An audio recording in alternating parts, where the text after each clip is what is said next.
खुलुमबाय गिबियावनो नोंथांमोनखौ आंनि चेनेलाव बरायग्रोबाय फाइनाली गोबाव सान सिगांनिफ्राय नेबाय थानाय आसाम पुलिसनि साख्रिया फैबाय गासै 5563 टा मासिफोर दङ 5563 टा पोस्टफोर बे 5563 टा पोस्टखौ आसाम पुलिस सिंनि गुबुन गुबुन डिपार्टमेन्टनि थाखाय राननानै होदों गुबुन गुबुन डिपार्टमेन्ट होनना बुङोब्ला आसाम पुलिसनि कनस्टेबल ABUB दङ लोगोसे आसाम पुलिसनि कमान्डो बेटेलियन दङ आसाम पुलिसनिनो SI दङ सब इन्सपेक्टर होननाय बे दंखायो लोगोसे 4 ग्रेड आरो लोगोसे आसाम पुलिसनि कनस्टेबल ड्राइभार कनस्टेबल बेनिबो दङ थ' गासैबो डिटेल्सफोरखौ होजोबगोन आं भिडिअखौ मोजाङै जोबजासिम नायलांबाय थायोब्लानो जाबाय बेनि अनलाइन एप्लाइआ दानो जाथ'वाखै अनलाइन एप्लाइआ 15 अक्ट'बरनिफ्रायसो जागोन 15 अक्ट'बरनिफ्राय जागोन आरो बेनि लास्ट डेटआ 1 नभेम्बर 1 नभेम्बरनिफ्राय जागोन स' 15 अक्ट'बरनिफ्राय 1 नभेम्बरनि गेजेराव नोंथांमोना बेखौ एप्लाइ खालामनो नांगोन बे जिथु स्क्रिनाव नुनाय आसाम पुलिसनि जिथु अफिसियेल नटिफिकेसन बेयो आसाम पुलिसनि कनस्टेबल ABUB नि बयनिख्रुइ बांसिन मोजां मोनजानाय साख्रि होनना बुङोब्ला कनस्टेबल ABUB-आनो आरो बेवहायनो माने बारासिन पस्टफोर थाखायो मासिफोर थाखायो आसाम पुलिसनि कनस्टेबल AB-नि थाखाय 2300 2300 टा मासिफोर दङ आरो लोगोसे कनस्टेबल UB-नि थाखाय 1645 1645 टा दङ आरो लोगोसे बेवहाय APR-निबो UB-नि होदों कनस्टेबल UB-नि बेवहाय मोनसेल' पस्ट दङ ना बिथांमोना बुंदों बाट कनस्टेबल AB आरो UB बेनो इम्पर्टेन्टसिन आरो बयनिख्रुइ बांसिन मासि थानाया बेनोखा स' बेनिनो डिटेल्स होनायनि सिगां आं नोंथांमोननो आसाम पुलिसनि जिथु 5563 टा होनना बुंदोंना बेखौ मा डिपार्टमेन्टआव रानना होदों आं नोंथांमोननो दिन्थिना होनि बेखौ नायनोब्ला नोंथांमोना जिथु SLPRB assam.in जाय माने आसाम पुलिसनि अफिसियेल वेबसाइट स' बेवहाय थांनानै नोंथांमोना नायनो हागोन स' फार्स्ट जुदि जों नायोब्ला आसाम पुलिसनि सब इन्सपेक्टर SI-नि UB-नि थाखाय 144 टा पोस्ट दङ होनना बिथांमोना लिरदों बेबायदिनो बियो नर्मेलनि थाखाय आरो लोगोसे आसाम पुलिसनि कमान्डो बेटेलियननि SI AB-नि थाखाय 51 टा पोस्ट दङ होनना बिथांमोना लिरदों बेबायदिनो APR-नि SI-नि थाखाय गासै 7 टा मासिफोर दङ स' बेफोरबायदि गासिबो राननानै होदों हिल्स ट्राइब केटेगरिनि थाखाय बेकलग पोस्ट होनना बुंदों बिथांमोना बेखौ बाट हिल्स जिहेतु जों नंखाया बेखौ इगनर खालामनोसै बेबायदिनो आसाम पुलिसनि कमान्डो बेटेलियननि AB कनस्टेबल AB-नि थाखाय 164 टा मासिफोर दङ बेबो मोजांसिन गोबाङानो सेलेक्ट खालामोना कमान्डो बेटेलियनखौ स' AB-आव 164 टा मासिफोर दङ बेबायदिनो अलरेडि बुंखाबाय कनस्टेबलनि ABUB-आ AB-नि थाखाय 2300 टा आरो कनस्टेबल UB-नि थाखाय 1645 टा दङ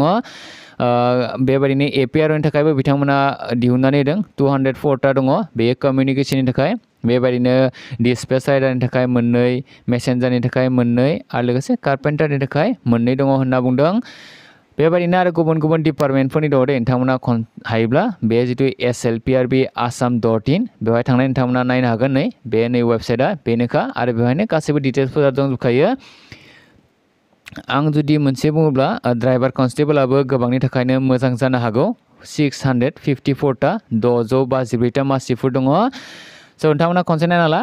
लोगोसेनो बेवहाय 4 ग्रेडनि साख्रिबो बिथांमोना दिहुननो हादों 4 ग्रेडनि साख्रि माने कुकफोर दङ संग्रा बारबार वाटार केरियार थबि कबलार बेफोरबायदि गुबुन गुबुन डिपार्टमेन्ट राननानै होदों आसाम पुलिस सिंनिनो बा DGCD बा CGHC आरो लोगोसे कमान्डो बेटेलियनफोरनि बेफोरखौ राननानै होदों स' बेखौ एप्लाइ खालामनोब्ला अनलि 8 पासब्लानो एप्लाइ खालामनो हागोन जायफोरा 8 पासल' जाना दं एबा आन्डार मेट्रिक जाना दं नोंथांमोनाबो बेखौ खनसे नायनानै लायोब्लानो जाबाय पस्टफोरा दंसाबो 54 53 टा आरो लोगोसे आरो दंबावोसो 35 टा नै स' टटेल 140 बेफोरबायदि 44 बेफोरबायदि जाहैखागोन स' अनलि 8 पास जानायफ्राबो बेखौ जिहेतु एप्लाइ खालामनांगोन नोंथांमोना खनसे नायना लायोब्लानो जाबाय स' दायो आं नोंथांमोननो कनस्टेबल ABUB-आव माने बेसेबां खारनो नांगौ बा जितु इडुकेशन क्वालिफिकेशन बेफोरो बेसेबां आं गासैबो डिटेल्सफोरखौ होजोबनि स' फिन खनसेबाव बुंदों बे जितु आसाम पुलिस साख्रि बेनि अनलाइनआ दानो जाथ'वाखै 15 अक्ट'बरनिफ्रायसो स्टार्ट जागोन आरो लोगोसे बेनि लास्ट डेटआ 1 नभेम्बर स' 15 अक्ट'बरनिफ्राय 1 नभेम्बरनि गेजेराव एप्लाइ खालामनांगोन एप्लिकेशन फिस जेबो होनो नाङा So दायो कनस्टेबल UB आव अलरेडी बुंखादों 1645 ता मासिफोर दङ बेखौबो गुबुन गुबुन केटेगरियाव राननानै दं जों जुदि ST प्लेनखौ नायोब्ला 10% रिजर्वेशन थागोन 10% ना बुंब्ला बेबायदिनो 164 65 ता मासिफोरा जोंनि ST P फोरनि थाखाय थागोन OBC MOBC फोरनि थाखायबो 27% रिजार्भ खालामनानै होदों आंनि बायदिब्ला बे खनसेयाव साख्रि मोननाया एसे टाफ जागोन दे गोरा जागोन मानो होनना बुङोब्ला आर्न रिजार्भआव एसे खम जागोन बे खनसेयाव केटेगरि हिसाबै गोबांनो राननानै होखाबाय स' आर्न रिजार्भआव खम जायोब्ला जोंनि बर'फोरनिया जिहेतु रिजार्भआव खमखा अनलि 10% ल'खा स' आर्न रिजार्भआव जुदि खम जायोब्ला एसे खस्थ' जानाय चान्स दङ स' बेनो आइजोफोरनि थाखायबो 30% रिजर्वेशन खालामनानै होदों लोगोसे 8% ता पस्टखौ AFSPA एक्ट जितु arm force special power act दङ ना स' गासै मोनब्रैता डिस्ट्रिक्टफोराव दङ आसामनिया दायो जों जुदि AFSPA एक्टखौ नायोब्ला स' बे मोनब्रैता डिस्ट्रिक्टफोरनि थाखायनो 8% थागोन होनना बुंदों बे मोनब्रैता डिस्ट्रिक्टआव बिटिआरनि बा खाथि खालानि दरं सनितपुर बिसनाय बेफोरनि गैया तिनसुकिया बेफोरबायदि नङा गासै मोनब्रैता डिस्ट्रिक्ट आं डिस्ट्रिक्टफोरखौ बावगारबाय स' बेनि थाखायनो 8% होनना बुंदों आरो लोगोसे NDA फोरनि बारग' केडारफोरनि थाखाय 2% रिजर्वेशन थागोन होनना बुंदों 2% जुदि रिजार्भ खालामोब्ला कनस्टेबल UB आव बेबायदिनो 32 33 तासो पस्टफोर थानो हागौ NDB बारग' NDB फोरनि थाखाय रिजार्भ माने बिसोरल' मोनखागोन बे हिसाबै बेबायदिनो स्पेशल पुलिस अफिसार बा हमगार्ड बेफोरबायदिनि थाखायबो लाखिदों 1% 2% स' बेफोरबायदि हिसाबै स' बे हिसाबै बे खनसेयाव एसे खस्थ' जानो हागौ साख्रि मोननाया जोंनि बर'फोरनि थाखाय बे जाबाय कनस्टेबल UB निमोन आरो दायो कनस्टेबल AB नि बेवहाय 2300 ता मासिफोर दङ बेबो एखेखा गुबुन गुबुन जितु केटेगरिफोर राननो हानाय ST P फोरनि थाखाय 10% रिजर्वेशन थागोन 10% होनना बुङोब्ला बे 2300 निखौ 10% जुदि दानख'योब्ला बेबायदिनो 230 तासो थागोन जोंनिफोरनि थाखाय आरो कनस्टेबल AB आव आइजोफोरनि थाखाय 10% रिजर्वेशन थागोन होनना बुंदों बेबायदिनो AFSPA एक्ट अलरेडी बुंखाबाय आसामनि मोनब्रै जिल्लाफोराव दायो दङ बे एक्टआ स' बेनि थाखाय 8% रिजार्भ खालामना होदों माने बे मोनब्रै डिस्ट्रिक्टफोरनियाल'सो 8% खौ मोनखागोन आरो बे 8% खौ गुबुना मोननाय नङा बेबायदिनो बारग' NDB नि केडारफोर बेहायबो 2% दङ 2% हिसाबै नायोब्ला बेबायदिनो 46 तासो मासि थागोन बे AB आव स' बेबायदि राननानै दं बिथांमोना बे खनसे अलरेडी बुंखादों आंनि नोजोराव एसे टाफ जागोन जोंनि बर'फोरा साख्रि मोननाया टाफ माने गावनि रोंगौथिनि सायाव गासैबो डिपेन्ड खालामगोन नाथाय आगोलाव आर्न रिजार्भआव मोनोमोन स' बे खनसेयाव एसे चान्स खम दंखायो एलिजिबिलिटि क्राइटेरिया होनना बुङोब्ला इण्डियानथ' जाखानांगोन बेफोर एसेबां इम्पर्टेन्ट नङा बैसोखौ नाय बैसोआ 18 निफ्राय 25 बोसोर बैसोनि गेजेराव जानो नांगोन होनना बिथांमोना लिरदों नाथाय जोंनि ST प्लेनफोरनिया 5 बोसोर एक्सट्रा मोनबावो बे हिसाबै 18 निफ्राय 30 बोसोर बैसोनि गेजेरनिफ्रा बेखौ एप्लाइ खालामनो हागोन जोंनि बर'फोरा थ' बेखौ क्लियार खालामनो हाबाय एडुकेशन क्वालिफिकेशन जितु मा पास जायोब्ला बेखौ एप्लाइ खालामनो हागोन नाय कनस्टेबल UB आव खमावनो हायार सेकेन्डारि पास जानांगोन हायार सेकेन्डारि पास जायोब्लासो कनस्टेबल UB खौ एप्लाइ खालामनो हागोन आरो कनस्टेबल AB खौ एप्लाइ खालामनोब्ला अनलि मेट्रिक पासब्लानो जागोन HSLC पासब्लानो जागोन HSLC पासआव जेबो मार्कसार्टनि खोथा गैया सिम्पल पास होनना दङब्लानो बेखौ इजिलि एप्लाइ खालामनो हागोन हाइटआ जोंनि ST फोरा हौवाफोरनिया 160.02 सेन्टिमिटार बेब्लानो बेखौ एप्लाइ खालामनो हागोन आरो हिन्जावफोरनिया 152.40 सेन्टिमिटार अब्लानो बेखौ एप्लाइ खालामनो हागोन जोंनि ST प्लेनफोरना जिहेतु जेनेरेल OBC आं बेफोरखौ जेबो बुंथ'ला बर' हिसाबै बर'नि खुबफोरखौल'सो बुंनो हाखानोसै बेयो जाबाय हाइटमोन 160.02 हौवाफोरनि थाखाय हिन्जावफोरनि थाखाय 152.4 सेन्टिमिटार बेबायदिनो सेसखौ नायोब्ला जोंनि ST फोरनिया नर्मेल सेसआ 80 सेन्टिमिटार जागोन सेसआ हौवाफोरनि थाखायल' जायो हिन्जावफोरनि थाखाय गैया 80 सेन्टिमिटार जानांगोन नर्मेला आरो लोगोसे खमावनो 5 सेन्टिमिटारखौ बारायनो हानो नांथारगोन मेडिकेल स्टेन्डार्ड टेस्टआ मेडिकेला माबोरै जायो नोंथांमोना मिथिखायोनो एसे नर्मेल जाखायो माबोरै एप्लाइ खालामगोन होनना बुङोब्ला बिथांमोननि जितु अफिसियेल वेबसाइट slprbassam.in बेहाय थांनानै एप्लाइ खालामनांगोन एप्लाइआ दिनैनो दानो नङा एप्लाइआ 15 अक्ट'बरनिफ्रायसो स्टार्ट जागोन आरो 15 अक्ट'बरनिफ्राय बेयो 1 नभेम्बरसिम थागोन स' बेखौबो क्लियार खालामनो हाबाय बेनि उनाव फट' गासिबो नांखागोन फट'खौ नोंथांमोना हायोब्ला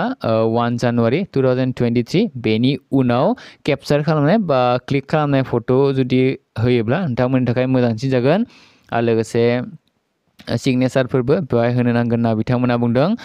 डकुमेन्ट्स जुदि नायोब्ला डकुमेन्ट्सआव एज प्रुफनि थाखाय जिखुनु एडमिट कार्ड ब्लानो जागोन मेट्रिकनि एडमिट कार्ड बानो बेखौ जागोन होनना बुंदों स' डिजिटेल बार्थ सार्टिफिकेट स' बेफोरबायदि जेबो लिराखै मेट्रिकनि एडमिट कार्ड ब्लानो जागोन बेनि उनाव पास सार्टिफिकेटफोर नांखागोन मार्कशीटफोरखौबो नांगोन एमप्लयमेन्ट एक्सचेन्ज रेजिस्ट्रेसन कार्ड नांगोन आरो जायफोरा हम गार्डनि हिसाबै जिथु रिजार्भ दङना 1% बेखौ एप्लाइ खालामनोब्ला 3 बोसोरनि हम गार्डनि एक्सपिरियेन्सखौ नांगोन होनना बुंदों साख्रि मावनायनि आरो VDP मेम्बार स' बेफोर एसेबां इम्पर्टेन्ट नङा कास्ट सार्टिफिकेटखौ नांगोन कास्ट सार्टिफिकेटआवबो बेबायदि डिजिटेल होनना जेबो लिराखै नोंथांमोना नायनो हायो नै 7 नम्बरखौ कास्ट सार्टिफिकेट फ्रम द कम्पिटेन्ट अथरिटि इन आसाम नो कास्ट सार्टिफिकेट इस्युड बाय आदार स्टेट विल बी एक्सेप्टेड आसामनि बाहेरनि कास्ट सार्टिफिकेटखौ बिथांमोना एक्सेप्ट खालामनाय नङा होनना बुंदों लोगोसे बारग' NDB फोरनिया सार्टिफिकेट गांसे नांथारगोन होनना बुंदों NDB बे 10 नम्बरखौ नायनो नोंथांमोना Certificate of NDB ex-cadre issued by Special Branch Headquarters of Assam Police. Assam Police ni headquarter ni ex-NDB ni certificate ex-cadre हिसाबै certificate गांसे नांथारगोन. So अलरेडि बुंना खाबाय ने बेहायबो बिथांमोना अफिशियेल नटिफिकेशनावनो लिरनानै खादोंब्लाथ' नांखागोननोखा स' बेनोमोन डकुमेन्ट्सफोरा सेलेक्शन प्रसेसखौ दायो आं बुंना होनोसै सेलेक्शन प्रसेसा फार्स्टआव फिजिकेल टेस्टआ जाग्रोगोन फिजिकेल स्टेन्डार्ड टेस्ट लोगोसे फिजिकेल एफिशिएन्सि टेस्ट होनना बुङो मोननै स' फिजिकेल एफिशिएन्सि टेस्टआ गासै 40 नम्बरनि जागोन कनस्टेबल UB नि थाखाय आरो कनस्टेबल AB नि थाखाय गासै 60 मार्क्सनि जागोन थ' गोसोआव लाखि कनस्टेबल ABO एक्सट्रा आरो कनस्टेबल UBआव ABUB एक्सट्रा स' हौवाफोरनि थाखाय खारनाया 3200 मिटार जागोन 3.2 किल'मिटार बेयो आगोलाव जाबायदि दङमोन बेबायदिनोखा थांनाय बोसोराव जायफोरा होदों बिथांमोननि थाखाय एखेखा जेबो सोलाय सोल' खालामाखै हौवाफोरनिया 3200 मिटार एबा 3.2 किल'मिटार खारनांगोन बेखौ 14 मिनिट्सनि गेजेराव खारखांनो नांगोन लोगोसे लं जाम्पआ खमावनो 335 सेन्टिमिटार बारनो नांगोन आरो बांसिन होनना बुङोब्ला 500 सेन्टिमिटार एबा बेबायदिनो 16.5 फुट बेबायदि जायो सेन्टिमिटारखौ नोंथांमोना फुटआव कन्भार्ट खालामना लायोब्लानो जाबाय सोलायना लायोब्लानो जाबाय जेसेबांनो थाब खारखांगोन एसेबांनो मार्कखौ बारा मोनखागोन नोंथांमोना मिथिखायो 10 मिनिटनि गेजेराव खारखाङोब्ला 20 मार्कखौ मोनगोन बेबायदिनो 10 मिनिट 30 सेकेन्डनि गेजेराव खारखाङोब्ला 17.6 बेबायदि राननानै होदों 14 मिनिट्सआनो बयनिख्रुइ बांसिन टाइम होनना बुंनो हागोन बेनिख्रुइ आरो जुदि बारा टाइम लायोब्ला नोंथाङा डिसक्वालिफाइ जागोन एबा बेहाय पास खालामनो हानाय नंलिया 14 मिनिटनि गेजेराव खारखाङोब्ला 10 मार्क्स मोनगोन होनना बिथांमोना लिरना होखादों बेबायदिनो हौवाफोरनि लं जाम्पआ 335 सेन्टिमिटार जुदि बारो अब्ला 10 मार्क्स मोनगोन 335 खौ नोंथांमोना फुटआव कन्भार्ट खालामब्लानो जाबाय 11 पइन्ट बेफोरबायदिनो सामथिं जागोन 11 फुट जुदि बारोब्ला 11 फुटनि एसे बारा जागोन 30 सेन्टिमिटारा जुदि 1 फुट जायोब्ला 11 फुट आरो 5 सेन्टिमिटार बेवहाय 10 मार्क्स मोनगोन बेबायदिनो 500 सेन्टिमिटार जुदि बारोब्ला 20 मार्क्स मोनगोन होनना बिथांमोना बुंदों आरो लोगोसे सिनाबबो दङ सिनाबा अनलि AB फोरनि थाखाय दे बेखौ गोसोआव लाखिखा अनलि AB फोरनि थाखायल' UB फोरखौ जाय एप्लाइ खालामगोन बेवहाय सिनाबनि जेबो गोनांथि गैया सिनाबाबो 20 मार्क्स थागोन होनना बिथांमोना बुंदों खनब्रै खालामथारनांगोन मिनिमाम 4 बार खालामनो नांथारगोन सिनाबखौ 4 बार खालामोब्ला 10 मार्क्स मोनगोन 5 बार खालामोब्ला 11 6 टाइम बा 12 बेबायदिनो टटेल 14टा खालामनो हायोब्ला 20 मार्क्स मोनगोन माने मोनब्रैनिफ्राय टटेल 14टानि गेजेराव खालामनो नांगोन नोंथाङा जुदि माने पास जानोब्ला मार्क मोननोब्ला आरो 14टा जुदि खालामोब्लाथ' 20 मार्क्स मोनखागोन 14नि बाराब्ला जेबो मार्कनि खोथा गैला दायो फैबाय हिन्जावफोरनि थाखाय बे जिथु आगोलाव बुंलांनाय बेफोर गासिबो हौवाफोरनि थाखायमोन हिन्जावफोरनिया 1600 मिटार खारनो नांगौ होनना बुंदों बेनि थाखाय बिथांमोननो टाइमबो होदों गासै आगोलाव जुदि नायोब्ला 8 मिनिट्स टाइम होयोमोन स' बे बारावबो 8 मिनिट्सखौनो होदों नोंथांमोना नायनो हागोन अफिसियेल नटिफिकेशनाव 8 मिनिट्स तो 8 मिनिट्सनि गेजेराव खारखाङोब्ला 8 मिनिट्सआव खारखाङोब्ला 10 मार्क्स मोनगोन बेबायदिनो जेसेबां हायो थाब जुदि खारखाङोब्ला माने मार्कफोरखौबो बारा मोनखागोन 5 मिनिट 30 सेकेन्डआव खारखाङोब्ला एक्सेलेन्ट जागोन गासै 20 मार्क्स मोनगोन हिन्जावफोरनिया बेबायदिनो टाइमा जेसेबां बारा लागोन नोंथांमोना मार्कफोरखौबो खम मोनबाय थागोन लोगोसे लं जाम्पबो दङ लं जाम्पआव 244 सेन्टिमिटार खमावनो बारनो नांथारगोन 244 सेन्टिमिटारनि जुदि खम बारोब्ला नोंथाङा पास जानाय नङा 244 सेन्टिमिटार बारोब्ला 10 मार्क्स मोनगोन आरो बांसिना 389 सेन्टिमिटार गासै 13 फुट जुदि बारोब्ला 20 मार्क्स मोनगोन बेवहायबो गोबाङानो उल्टां फाल्टां खालामनो हागौ 389 सेन्टिमिटारखौ जुदि फुटआव कन्भार्ट खालामोब्ला 30 सेन्टिमिटारा 1 फुट जुदि जायोब्ला 13 फुट जाखागोन बेयो 389 बे हिसाबै 389 सेन्टिमिटार जुदि बारोब्ला 20 मार्क्स मोनगोन जेसेबांनो खम बारगोन एसेबांनो नोंथाङा मार्कखौ खम मोनगोन स' बेफोर गासैबो फिजिकेल टेस्टमोन फिजिकेल टेस्टनि उनाव मोजाङै जुदि पास जायोब्ला पस्ट हिसाबै बिथांमोना लिंहरगोन गासै रिटननि थाखाय रिटना गासै 100टा कुइसन थागोन होनना बुंदों 50 मार्कनि जागोन 50 मार्क्सनि रिटन 100टा कुइसन थागोन माने मोननै बा मोनसे नम्बरा मोनसे कुइसना 5.5 मार्क्सनि जागोन स' बेहाय जुदि साबजेक्ट माखौ नायनांगौ होनना बुङोब्ला एलिमेन्टारि एरिथमेटिक दङ जेनेरेल इंलिश दङ लजिकेल रिजनिं बा मेन्टेल एबिलिटि दङ आसामनि हिस्टरि जिअग्राफि पलिटि इक'नमि बेफोरनि फैगोन आरो लोगोसे general awareness general knowledge current affairs बेफोरनिबो फैगोन स' रिटन एग्जामखौ नोंथांमोना बर'आवनो लिरनो मोनगोन बेहाय क्लियारलि लिरनानै होखादों the question paper of written exam will be in the following लेंगुवेजाव बड'आबो दंफायोनो गाहायाव नायजिदु लेंगुवेजफोर लोगोसे एसामिसफोरा एसामिस लिरनो मोनगोन बड'फोरा बड' लिरनो मोनगोन लोगोसे बेंगालि आरो इंलिश बे गासै मोनब्रैथा लेंगुवेजफोरनि होदों लोगोसे UBआव जायफोरा हायार सेकेन्डारिखौ मोजाङै पास खालामदों बिसोरनि थाखायबो मार्कफोर होगोन होनना बुंदों जेरै सेकेन्ड डिभिजन पास खालामनायफोरनो 2 मार्क्स होगोन फार्स्ट डिभिजनाव 60%निफ्राय 74.99% गेजेराव नोंथाङा जुदि मोनदोंब्ला 3 मार्क्स मोनगोन एक्सट्रा मोनगोन बेखौ आरो लोगोसे 75% एबा स्टार आरो बेनि जुदि गोजौआव जुदि नोंथाङा मार्क मोनदोंब्ला 5 मार्क्स एक्सट्रा मोनगोन ना बिथांमोना क्लियारलि लिरनानै होखादों नैबेहाय अफिसियेल नटिफिकेशनाव लोगोसे अरेलबो जाबावगोन बेफोर गासैखौबो खालामखांनायनि उनाव बिथांमोना मोनफ्रोमबो पस्टनि थाखाय सानै मानसि लिंहरगोन अरेलनि थाखाय आरो अरेलाव बा भाइभा पस्ट होनना बुंदों बिथांमोना अरेलाव 5 मार्क्स जागोन होनना बुंदों स' बेबायदि राननानै होदों गासैबो मार्कफोरखौ कनस्टेबल UBनि थाखाय फिजिकेलाव 40 मार्क्स जागोन रिटेनाव 50 मार्क्स जागोन आरो जितु एकाडेमिक होनना बुंदों एकाडेमिक माने हायार सेकेन्डारियाव मोननाय नम्बर बेवहाय 5 मार्क्स जागोन आरो लोगोसे अरेलाव 5 मार्क्स अरेल बा भाइभा पस्टआव 5 मार्क्स स' टटेल 100 मार्क्सनि जागोन कनस्टेबल UBआव हिन्जावसाफोरनि थाखायबो आरो हौवाफोरनि थाखायबो कनस्टेबल ABआव हौवाफोरनि थाखाय 115 मार्क्सनि जागोन बेनिनो फिजिकेलाव 60 मार्क्स जागोन रिटेनाव 50 मार्क्स जागोन आरो अरेलाव 5 मार्क्स जागोन स' टटेल 115 बेबायदिनो कनस्टेबल AB हिन्जावफोरनि थाखाय हिन्जावफोरनिया गासै 95 मार्क्सनि जागोन 40 मार्क्सआ फिजिकेलनि थाखाय रिटेना 50 मार्क्सनि थाखाय आरो अरेला 5 मार्क्सनि थाखाय स' बेफोर गासैबो डिटेल्सफोरखौ बिथांमोना अफिसियेल नटिफिकेशनाव होदों स' नोंथांमोना गोसोब्ला खनसे नायना लानो हागोन बिथांमोननि अफिसियेल वेबसाइट slprb.assam.in बेहाय थांनानै डाउनलड खालामनो हागोन बे कनस्टेबल AB आरो UBनि थाखायमोन अनलाइन एप्लाइ अलरेडि बुंखाबाय दिनैनिफ्राय नङा 15 अक्ट'बरनिफ्रायसो स्टार्ट जागोन